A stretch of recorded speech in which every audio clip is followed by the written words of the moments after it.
लेकिन दुर्भाग्य ये है कि इस राज्य में अगर जेएमएम से लोग नाराज होते तो फिर जाके एनडीए के पास चले जाते हैं, एनडीए से नाराज होते हैं तो यूपीए के पास चले जाते हैं। यानी मेरे हिसाब से राज्य की जनता को 2024 का जब चुनाव हो उसमें तीसरे विकल्प को तराशना होगा, और नहीं तो फिर ये फुटबॉल के मैच की तरह होगा, गेंद एक बार उस रडार में जाएगी, उधर से किक इधर किया जाएगा और फाइनल इस राज्य की जनता फुटबॉल की तरह खेलती रह जाएगी और मैंने इधर से उधर लुढ़कती रह जाएगी। तीसरा विकल्प आप देने की कोशिश करेंगे, आपके तरफ से होगी जयराम तो तीसरा विकल्प देंगे राज्य को? तीसरा विकल्प राजनीतिक पार्टी का मौका था, लेकिन जयराम जी आप तो नहीं किए। देखिए, सबसे पहला बात है कि हम लोग पहले ही बोले कि हम लोग जो भी करेंगे कहेंगे 2024 में ही फ्रेश होगा।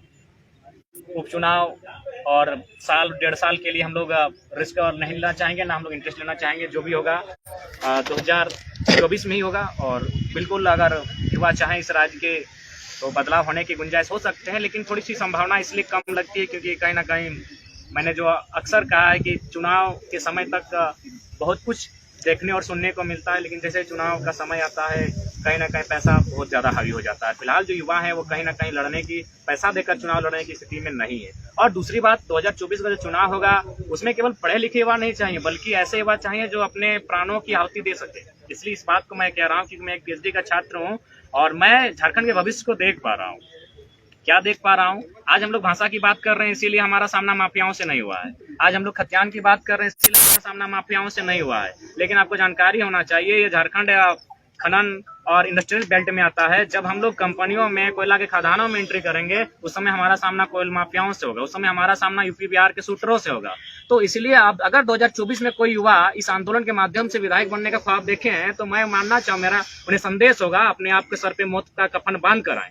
क्योंकि ये बात मैं इसलिए कह रहा हूँ कि हाल फिलहाल माननीय मुख्यमंत्री का जो एक रिलेशन में बहन का विवाद था, उसने एक कंपनी ने 80 लाख फाइनेंस किया था और वही कंपनी अभी कोल्हान के क्षेत्र में सबसे ज्यादा जमीन लूटने का काम कर रही है। तो बताइए माननीय मुख्यमंत्रियों के खिलाफ कैसे जाएंगे? आप देख सकते हैं आपका बड़का गांव के क्षेत्र में जो कर्णपुरा कोल ब्लॉक से वहां 35 कोल ब्लॉक्स आवंटन किए गए हैं। बताइए 35 कोल ब्लॉक, 235 गांव आते हैं, 5 गांव को छोड़कर बाकी 230 गांव विस्थापित हो जाएंगे। तो इस पर कौन सी सरकार उसके सामने जाएगी? क्योंकि पूंजीपतियों का सामना करना आसान नहीं है। पूंजीपतियों का सामना निर्मल दा नहीं कर पाए। आपको क्या लगता है निर्मल दा क्या झारखंड अलग राज्य का?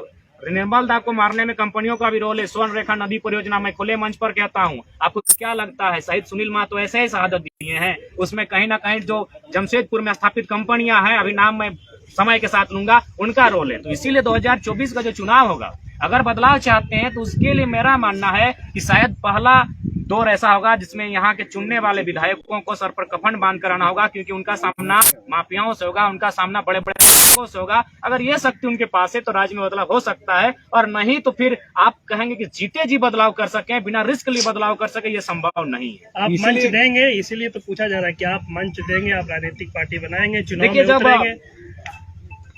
वर्तमान में जो पक्ष और विपक्ष है राज्य में, अगर इनसे नहीं संभलता है तो जाहिर सी बात है हम लोग को एक प्रयास करना होगा, और उस प्रयास के लिए हम लोग प्रतिबद्ध हैं।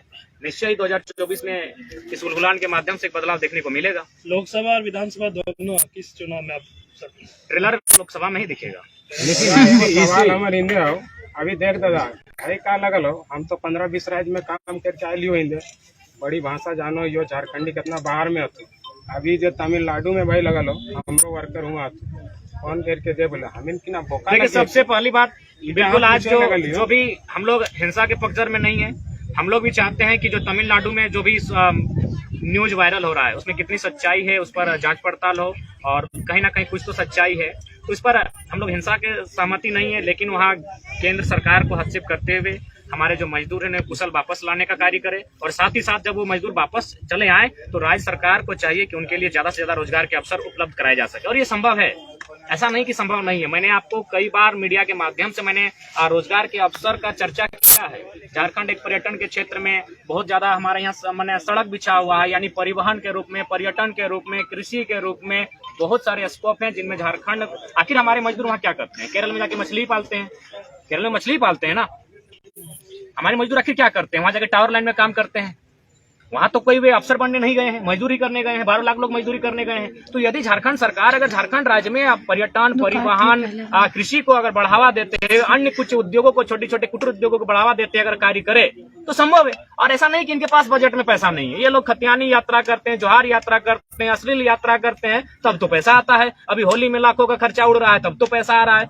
अगर राज्य सरकार मिशन के साथ कार्य करे तो हमारे मजदूरों को हमारे राज्य में ही काम मिल सकता है।